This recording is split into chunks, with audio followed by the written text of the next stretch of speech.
Yes, welcome back. What a beautiful story. And I can see the passion with which you tell your childhood upbringing.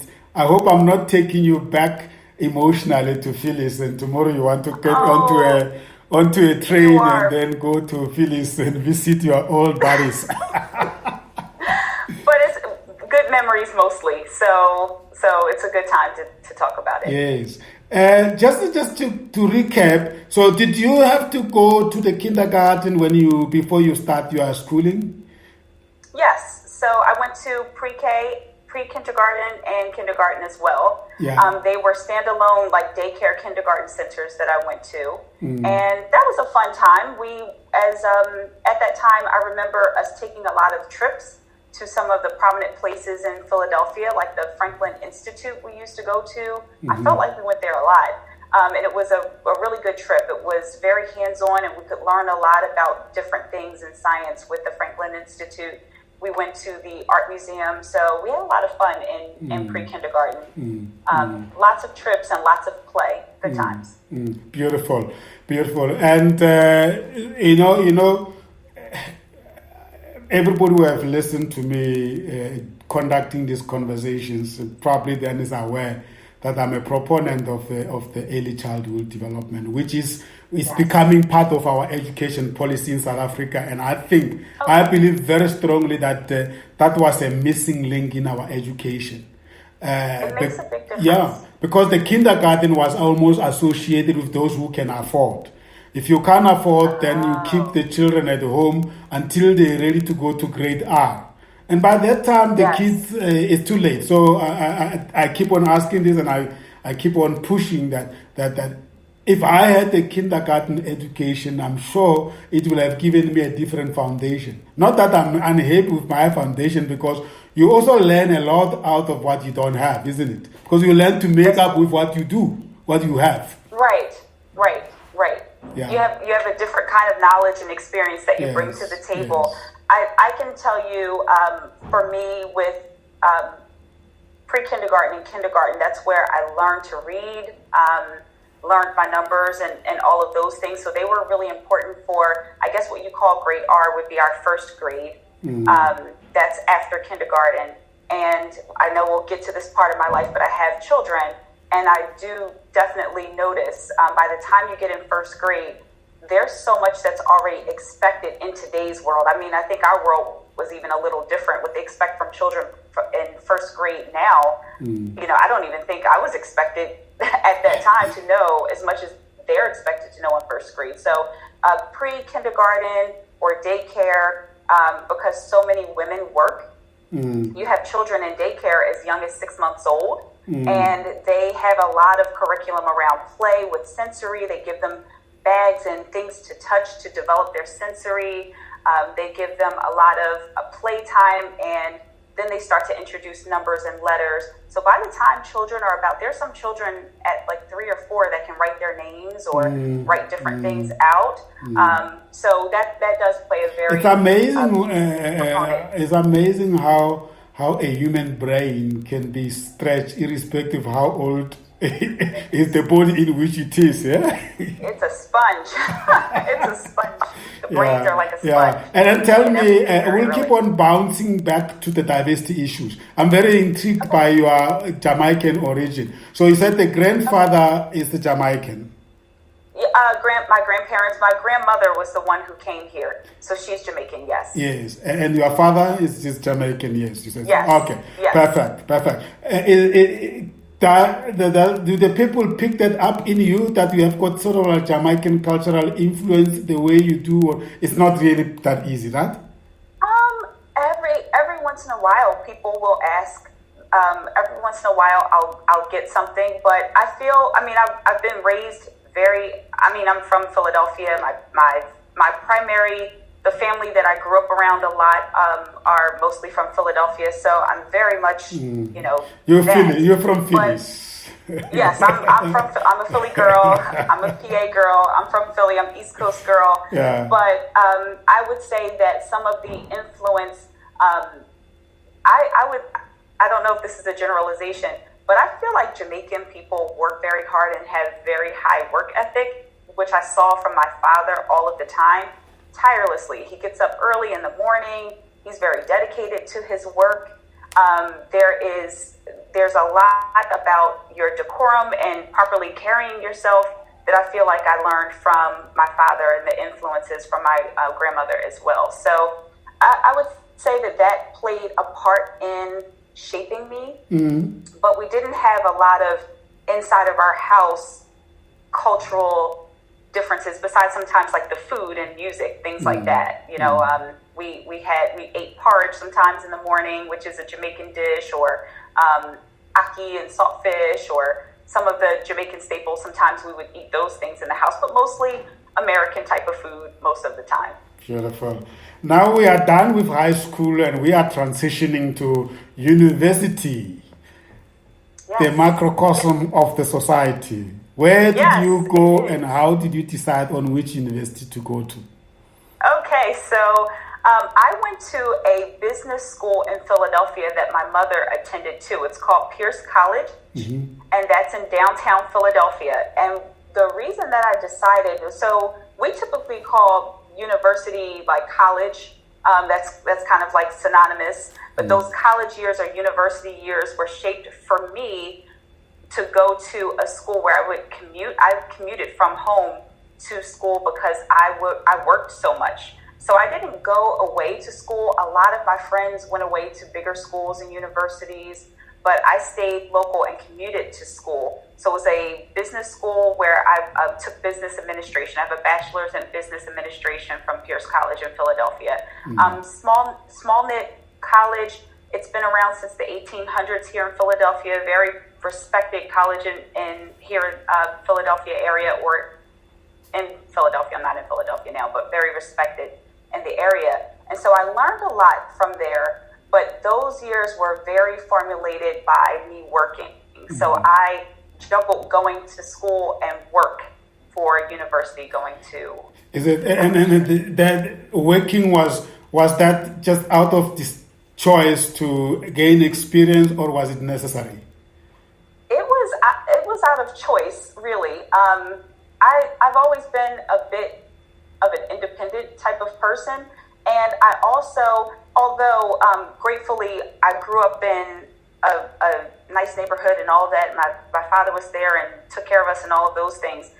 I'm the kind of person who likes to earn my own. And make sure that I have my own. And if I can help my parents or take care of something, then I can take care of it as much as possible. So I don't know. I have no idea where that comes from. But for whatever reason, I always wanted to be able to earn my own. Although I did get an allowance sometimes when I was younger, that was really important to me. And I loved working. I worked at the mall. I met many people. It was a great experience, and I felt like that was a good activity for me to do, to work. I enjoyed work and didn't feel like at the time I had to work, but I enjoyed working, and I liked contributing. I liked what it feels like to be able to contribute and do something productive. And I assume that it depends also on the practice of the businesses in the area. So if they are open to employing students and they are able to accommodate the students' demands, I guess it sounds like that the environment was presenting that opportunity for you to study and work at the same time. Yes, it was. So when I started college, university, I was going to school full time and I was working part time. I still had that high school job that transitioned from the high school years into the college university years. So I was at that time still working part time and going to school full time. Then I worked in hospitality. I left that job that I was at for almost 4 years, or 4 years, a little over 4 years actually. And then I went into hospitality. And that's where I started to get my opportunity for human resources. I worked at the front desk in the hotel. I worked at the restaurant as a hostess, and then I went into human resources. So a wonderful woman that I connected with at that time gave me an opportunity to interview and go into human resources.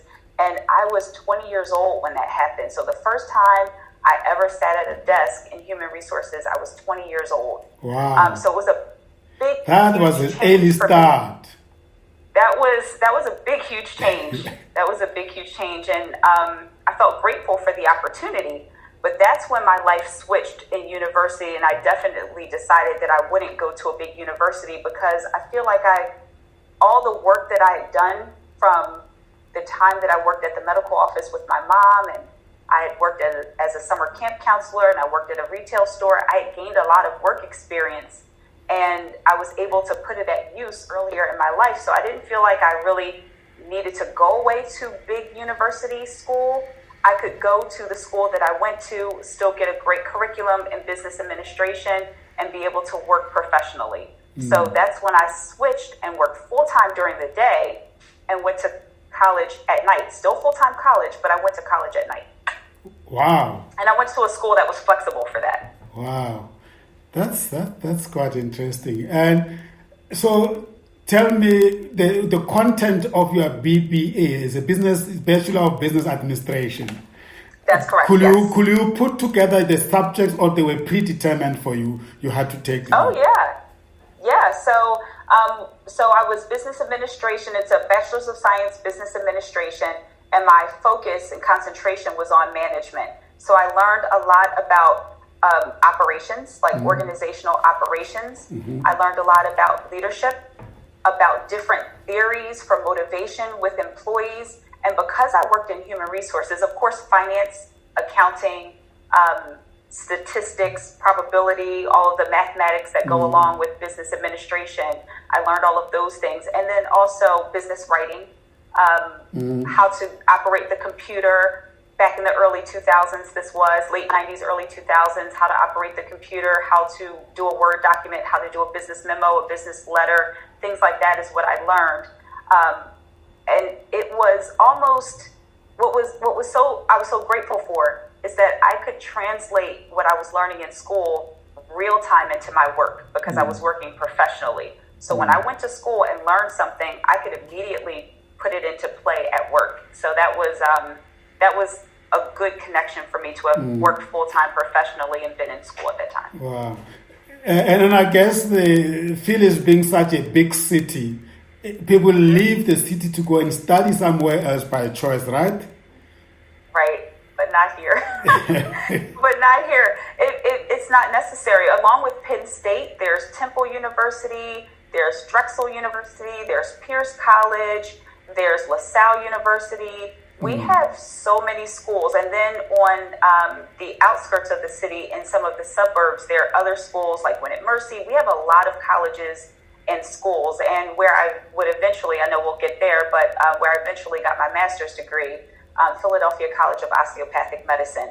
So there are so many colleges and universities here that we draw people from all around the world to go to school here. And it's really not very necessary to leave. There's a lot of HBCUs, which are historically Black colleges and universities. They're called HBCUs. We have Cheney University, Lincoln University, which are both in Pennsylvania, Dell State, which is in Delaware. So the East Coast in general, it has a lot of different colleges and universities. One prominent one that many of my friends went to was Westchester University. That's a big one around here as well. I have always observed the cities that are made by universities. They are totally different. Even in Johannesburg, there's a certain precinct where you have all the universities, the institutions are located. It's different to another section of the city where perhaps you have industry located. But all in all, I think the educational institutes define the fabric of the city from my observation. And if you grow up in a city where there is education, everything you smell and you breathe, you see, is just students. And then what more if it's international students? Yeah, you're right. You're right, and I think one of the greatest benefits to that, there are a lot of students you see walking around in different areas. You'll see the residential areas, and then maybe right across the street from there, universities and the university students there. So it's all of these cultures coming together. Again, Philadelphia is such a culturally diverse and rich place to grow up and to educate yourself in and to be a part of. So because there's so many universities and colleges, there are a lot of organizations that are headquartered here, like Blue Cross or Comcast, or there are so many of them. But they have great relationships with businesses, a lot of the colleges and universities. So if you go to school here and you go to get academic advising or college career advising, there are a lot of times that you can go to job fairs and make connections with a lot of the business community just from going to university in this area. Beautiful, beautiful. And how many years were you at the local college? I went to Pierce. I graduated in 2004, and I started there in '99. So I was there like 5 years or so. When I made the switch from going to full-time work, there were some semesters that I went part-time. I mostly went full-time, but some semesters when I needed to, I would do part-time work, and my school was very flexible in that way. So I was there from 99 to 2004 is when I graduated from Pierce College. And I always say that people who study part-time, they develop certain tenacity that you don't have other people who go full-time, and vice versa. There are always benefits and the negatives and my positives of doing that. I concluded my degree through correspondence, having started full-time and then moved it to correspondence. We call it correspondence, which is basically learning from home, which is different to attending in the evening. At least you had contact with teachers every evening, I guess. I learned home. I get a pack of study aids and books and textbooks, and then I read and I do assignments, I qualify for exam, and then I go and write exam. Of course, now these days with a blended approach, you do online, they have workshops, but that's a hard way of getting a junior degree. It takes incredible discipline. You must be very disciplined to be able to do that. It takes a lot of discipline to study at home and be able to keep all of those things together and be able to apply them for your exams.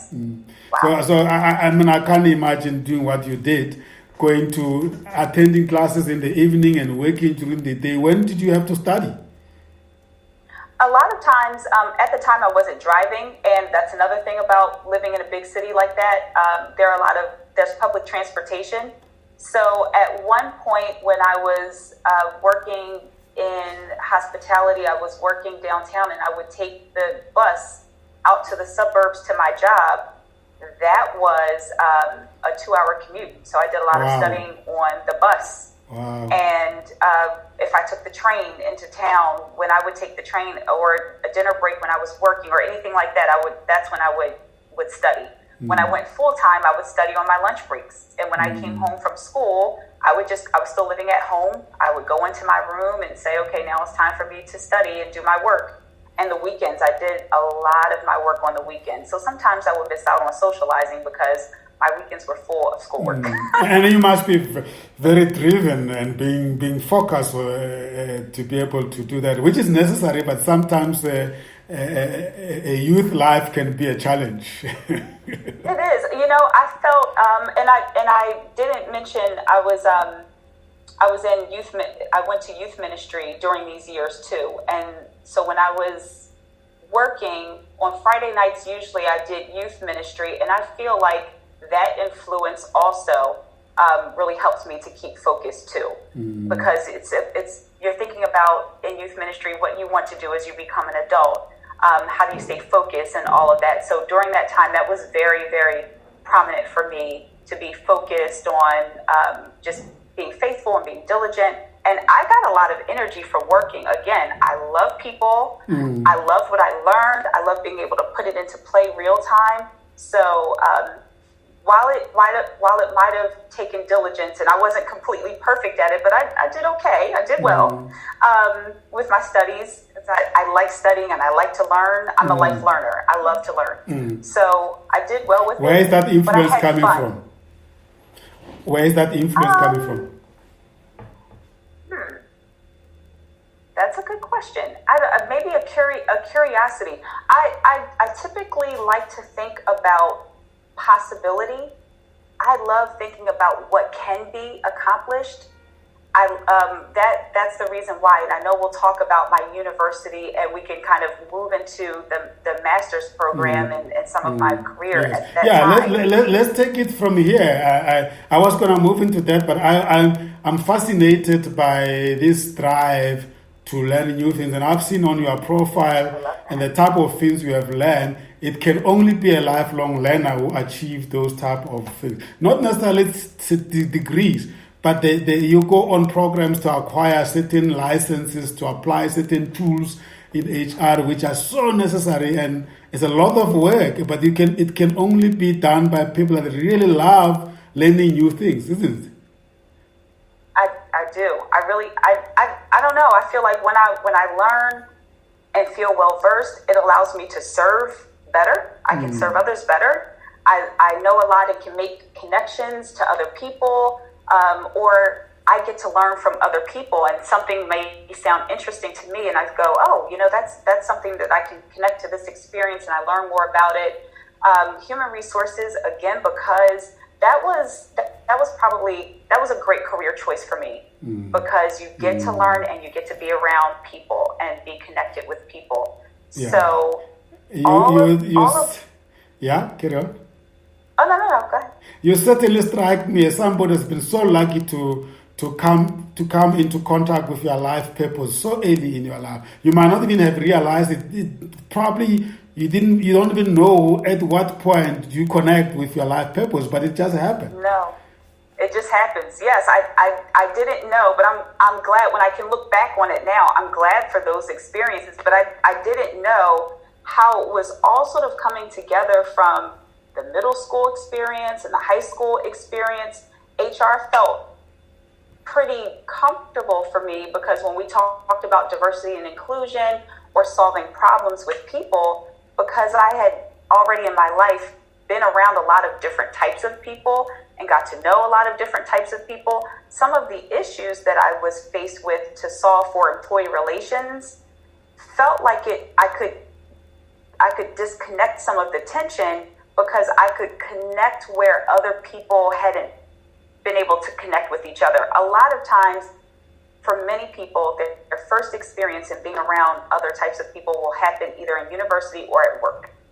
And so all of those different backgrounds and cultures sometimes clash, and people have a lot of problems with each other. Socioeconomic differences, and just the way that they perceive the world based on their experiences. So when you have an employee relations issue and a manager says, I don't really care for the way that person works, or an employee says, I don't like my manager, because there's a lot that they don't know about each other, that if you start to build communication and connection, there's a deeper appreciation for different learning styles or different working styles, and you get more productivity. I didn't know what that was in my early 20s as I was building my career. And I didn't stay necessarily at one place. As I mentioned, I worked in hospitality human resources. I ended up going back to retail human resources. I worked in big box retail, like a department store that sells everything from stoves to clothes. I worked in a furniture retail store. I helped to open and establish an HR division for a national women's specialty clothing store. That was a really fun project, lots of travel. This is around the time that I met my husband. So in all of this, I met, my boyfriend became my husband. We got engaged.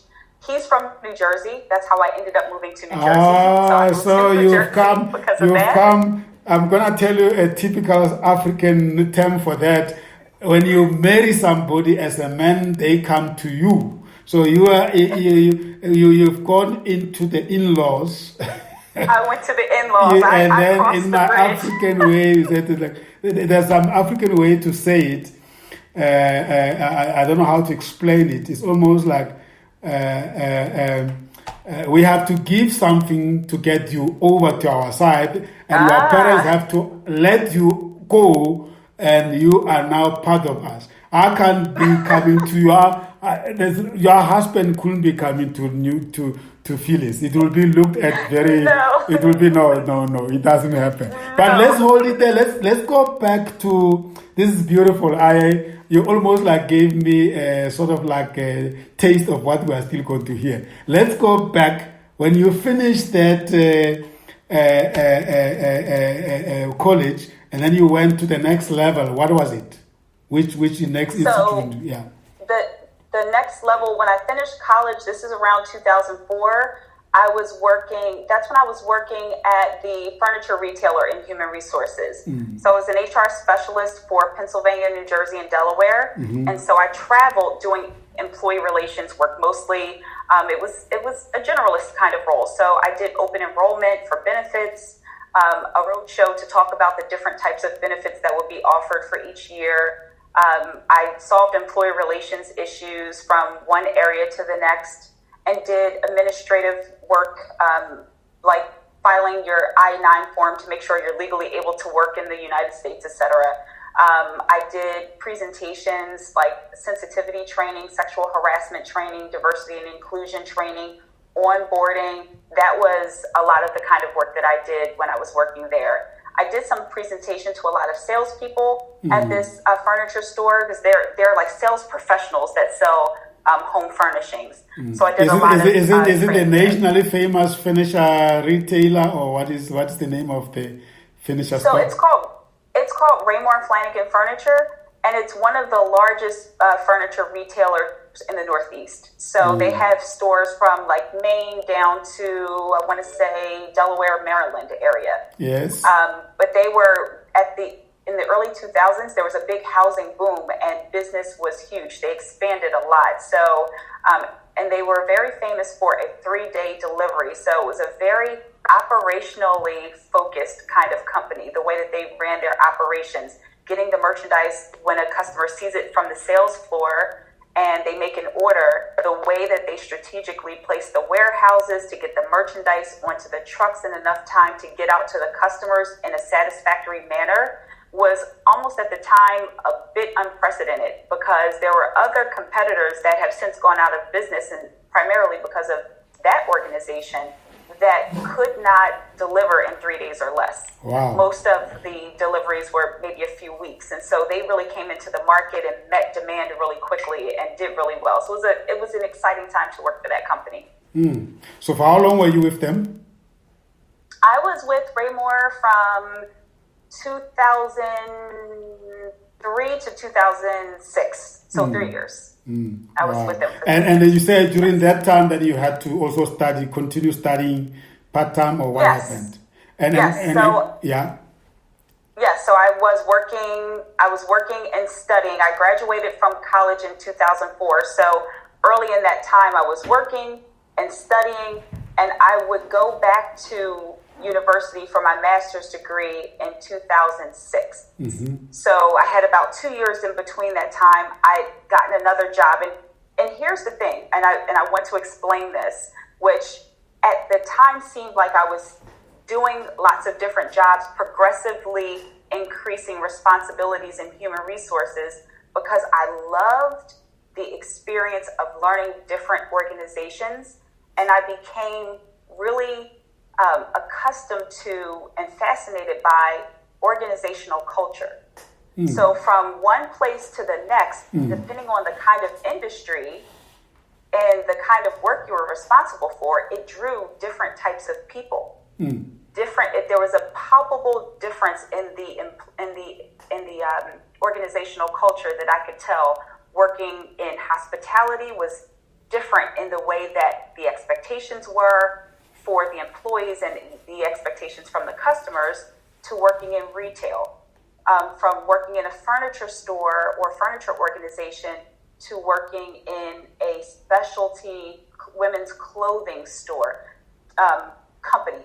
Different kinds of work in the corporate office, in the field with the employees. The different interactions you would have with customers were so different. It was fascinating to me. Tell me, how will you relate to to the products? Is it the products that actually make people behave different? Is it the clients, or is it the processes, or what is it that informs that culture? I would say a combination of all of them. So when you're working in hospitality, most of the time, the caliber of clients that come in are happy because they're on vacation, they're with their families, or they may be on an exciting work, like a work program, and they're there with a lot of their colleagues. And so they're in meeting rooms all day, and then they go into the restaurant at night, and you see a hub of them having fun with each other, or, like at the bar, having dinner with their bosses, etc. So it was always a happy buzz to work in the hospitality industry. And you wanted to make people feel happy, and you wanted to tap into that. So that's a totally different culture than working in, let's say, a retail department store, where people are specifically looking for something that they need for their clothing or for housing. When I worked in the furniture store, someone's coming in, they purchased their first home, or they're refurnishing their home. They're generally happy when they come in, but they're looking for a quality product. So they look for things through an eagle's eye. It's a serious type of a transaction. Yes, very serious type of transaction. And because of that, you want to make sure that the people that you're training and you're bringing in are of a professional quality that represent the company well. You don't, if you're selling to someone, the company doesn't want people to feel like there's not an ethical group of people selling to them. So having good standards and ethics was a really big part of that company when they were selling to people. And so the training around making sure that you were appropriate in your communication with employees and with customers was very important. And that's a very different cultures. So you became very much observant of your own self, how you were reacting to that. And then from there you realized that there is something about this organization cultures, and that informed your decision to become organization development and design specialist. It did, yes. So all of that would play a role. So most of the time being in employee relations and doing the facilitation and working in different organizations, I started to learn patterns about people and their behavior, what made people connect, what typically made people disconnect, what made them get along and not get along, what made people perform well, and what discouraged people from performing. And so it informed the way I did my employee relations.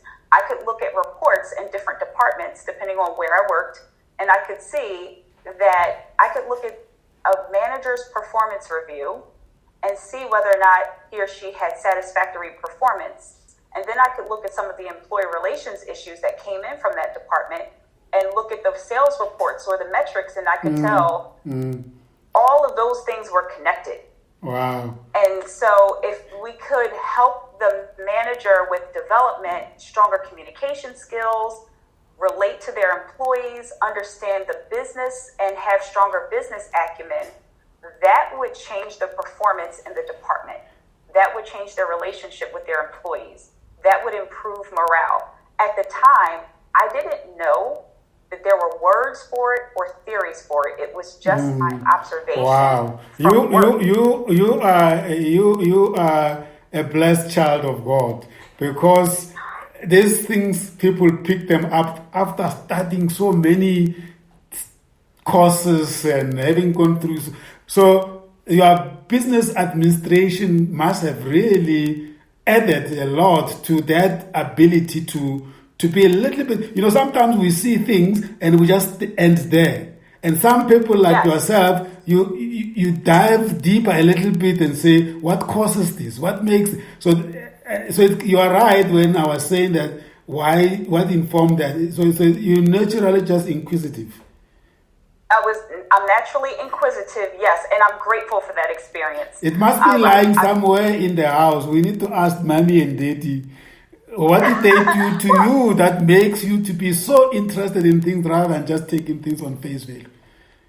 Well, I guess in talking about it, Because my mother is from Pennsylvania, and a lot of my family on my mother's side grew up here in Philadelphia or are from the South, and there's a strong African American community. And then on my father's side, the Jamaican influence, I could notice different cultural differences in my own house. They played a bigger role than I realized, but there were nuances, things that, even though we're all Black, if you're from the Caribbean, there are things that are just a little bit different than being Black in America. Similar, but differences. Could it be because the biggest industry in the Caribbean is tourism, is hospitality, and that's true. So you have to be interested in the little details of service, isn't it? Right. Yes, I think so. Absolutely, and just being kind and polite is a part of the culture as well. So manners are really big for my dad, for both my parents, but manners, please and thank you, and being kind to adults and being appropriate, all of those, I guess, would inform my values too. So those values are very similar to how you need to perform when you're doing customer service or hospitality. Those values of being kind and pleasant, they go a long way in your workplace. So I felt like, the way that my sister and I were raised in our household, that did influence us. That had a big influence on me. But getting back into work, the curiosity of organizational culture, once I started, I would work at one place and there would be an opportunity, I'd make a little bit more money and I'd get an opportunity to progress in my responsibilities, and I was in college, so it was always interesting. It was a nice new adventure. But then I started to go, hey, wait a minute, like there's some patterns, there's something going on here that whenever I go to a different place, there are things that are very similar in the people, but then there are also very much there are differences based on the kind of work or the kind of place that I'm working with. And depending on the kind of place, it draws in a certain kind of worker. So retail in furniture was bringing in a high caliber salesperson, and retail in a department store was bringing in people who were in college and transitioning to their adult life, or there could be a lot of wives or women who were there for supplemental income because their husbands were head of households, so they worked retail for extra things for their children. I've talked to and had connected with so many women who had children. They were paying for weddings, or they would pay for Christmas with their salaries, or they paid for their children to take up hobbies, football, or which is different than your football, right? Like, yes. I think we call your football soccer. Absolutely. Absolutely. Yes. You're talking about what we will be specific and say American football, not the football. Okay. Yes. Yeah. So like parents who would have their children in football or tennis, a lot of women would take up working in retail because they were supplementing income for certain things like that. So that's very different than someone later on in my career when I worked in insurance and I would eventually work in healthcare. That's very different from a person who studied very intentionally to become a professional, someone who was very intentional to become a doctor or to become a nurse. So I would eventually, in more recent years, do training and talent development and coaching and mentoring for a more professional group of people who were very intentional about what they were doing. They went to school specifically to become that kind of professional. And that's a very different culture in and of itself as well. You have just educated me on something that I never really thought of it. So you're basically saying that sometimes go and study to acquire knowledge. Don't worry about where you are going to use this knowledge. Right. Once you have come into contact with the type of your life purpose, if I may use that, then your knowledge will help you to apply it to the context that is presented by these things that you are doing. And oh, I like that. yeah. And that sounds like that's what you did. You were never worried about where you are going to use these business management studies. You just wanted to apply it in an environment. And as you were doing that, you were adaptable to the cultures that various industries were exposing you to. Yes, and absolutely. And yeah, business was a great way to. I talked with my mother in making the decision about business. When I would have conversation with her, you use that skill regardless of what industry you worked for. So you always needed to understand business forecast, accounting, management, leadership, regardless of what the particular business was. But that means also that means that you must be able to study and understand the context in which you are applying that knowledge. And that's what you very beautifully explained, that somebody who works in hospitality is a pleasurable environment, and it's a different thing to somebody who's going to be selling furniture. It's a serious buying. Yes. So as an OD specialist, so you are basically saying to me that everything starts with understanding the environment and the sector in which you are going to make a career. It's not about the task that you are going to do. It's first sitting and understanding, what am I dealing with? Become a student of the culture. Learn what the culture is like. And there's so many times, because of working in human resources where I would be involved in talent acquisition or hiring, that you could get someone who matches the skill set or the job description, and they are not a fit. Regardless of where they went to school, how talented they are, they just don't mesh well with the organizational culture. And because they don't connect, they aren't influential, their work is not seen as effective, and so sometimes it just doesn't work out.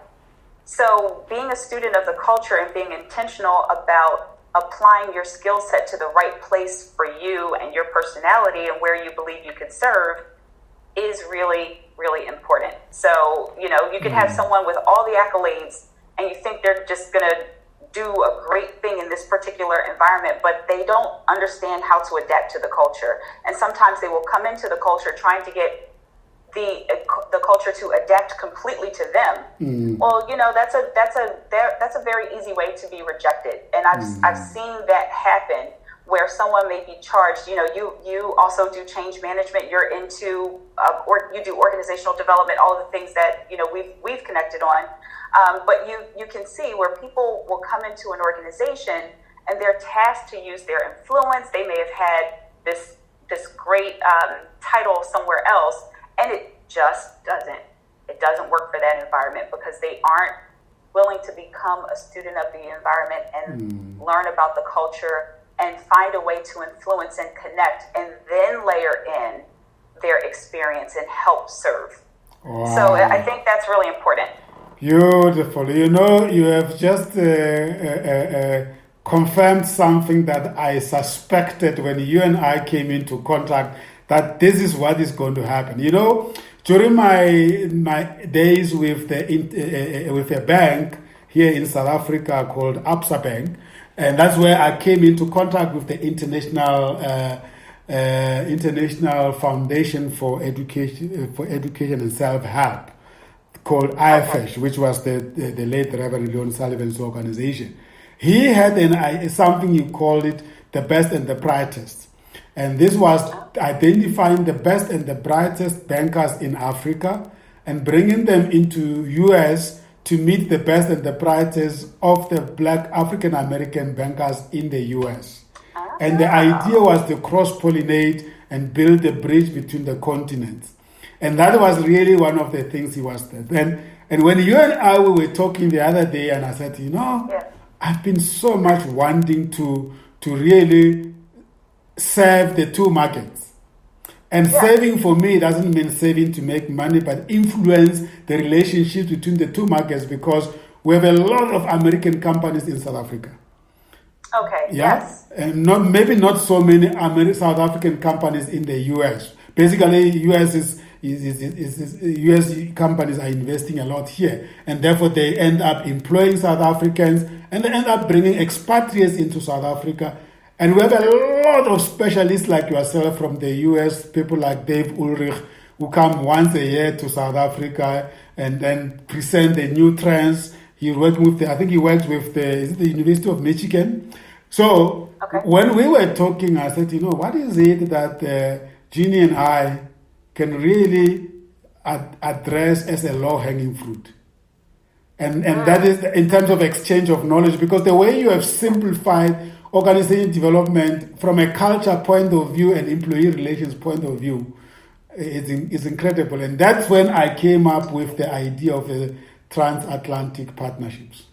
Which, I mean, when I was really in awe of all that you and your company does to serve in South Africa. The so many similarities, as you said, between industry and skill set.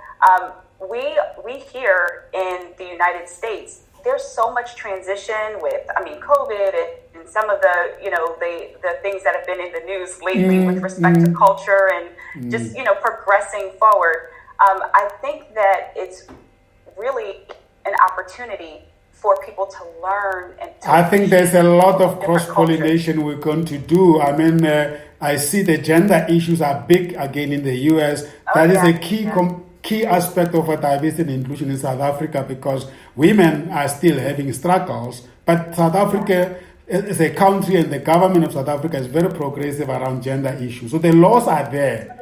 But maybe the how is what is making it difficult to achieve more. And then, of course, you're right, the issues of race, issues of minority in the US, where you are minority and here we are majority as black people, and the dominance is with minority in the leadership of business. So it's a different dynamics. That's so interesting. That's interesting. And during my years of working with a lot of American organizations, I was quite very close to the American Chamber of Commerce here in Johannesburg as well.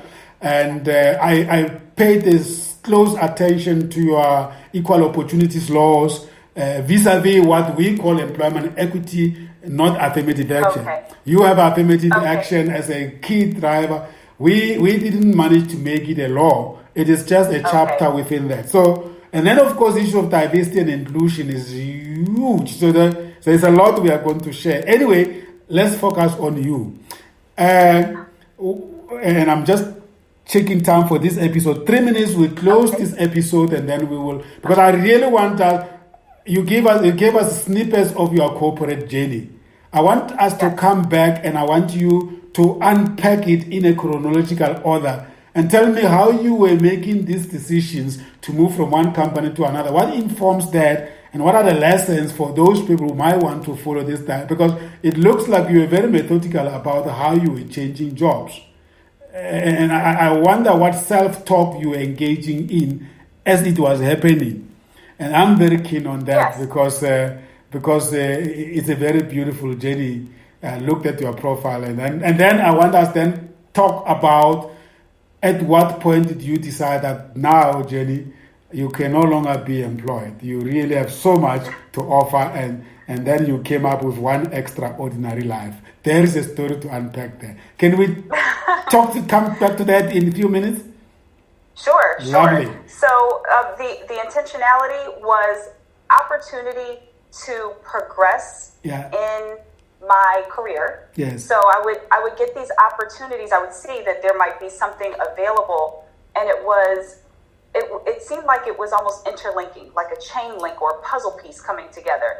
So I had gotten some experience at this culture, this organization.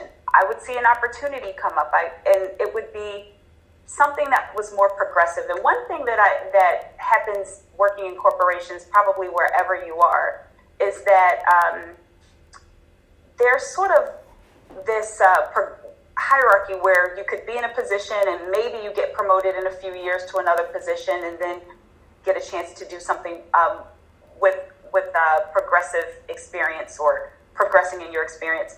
Maybe you'll have to wait a few years for a position to open up. Maybe there's an opportunity.